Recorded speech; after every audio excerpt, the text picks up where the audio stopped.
నమస్తే. ఇవాళ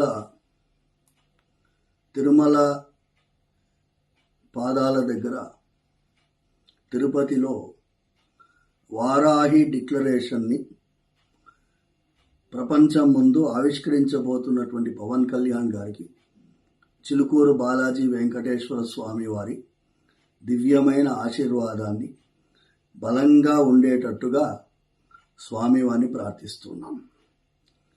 ఈ వారాహి డిక్లరేషన్ ఎక్కడ చేస్తున్నారు అనేది ముఖ్యం. అది ఆదివరాహ క్షేత్రంలో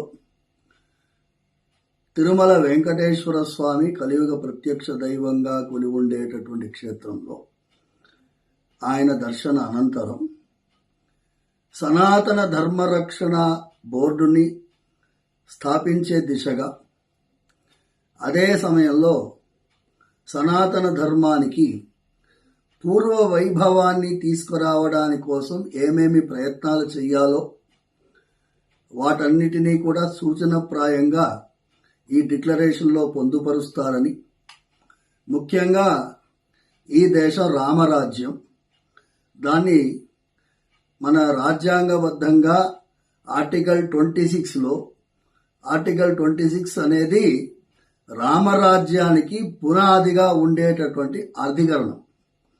అందులో సుప్రీంకోర్టు సరిగ్గా దాన్ని నిర్వచించకుండా, ఇంటర్ప్రెట్ చేయకుండా చేస్తున్నటువంటి రాంగ్ ఇంటర్ప్రిటేషన్, సరిగ్గా దాన్ని నిర్వచించకపోవడం వల్ల ఇవాళ రోజు మనం పడే అవస్థల్ని సమాజం ముందు తీసుకొచ్చి ఈ ఆర్టికల్ 26కి సరిగ్గా ఇంటర్ప్రిటేట్ చేసేటట్టుగా ఈ ప్రయత్నాలు చేయబోతున్నామని వారాహి డిక్లరేషన్లో ఉండాలని మనస్ఫూర్తిగా ప్రార్థిస్తూ, పవన్ కళ్యాణ్ గారు ఆంధ్రప్రదేశ్కి ఉప ముఖ్యమంత్రి, ఆయన చేసేటటువంటి ప్రతి ప్రయత్నంలో స్వామివారి ఆశీర్వాదం ఎలాగ ఉంటుంది, మా యొక్క సంఘాకారం, సహాయ సహకారాలు నిర్మగా మెండుగా ఉంటాయని మనస్ఫూర్తిగా ప్రార్థిస్తున్నాం.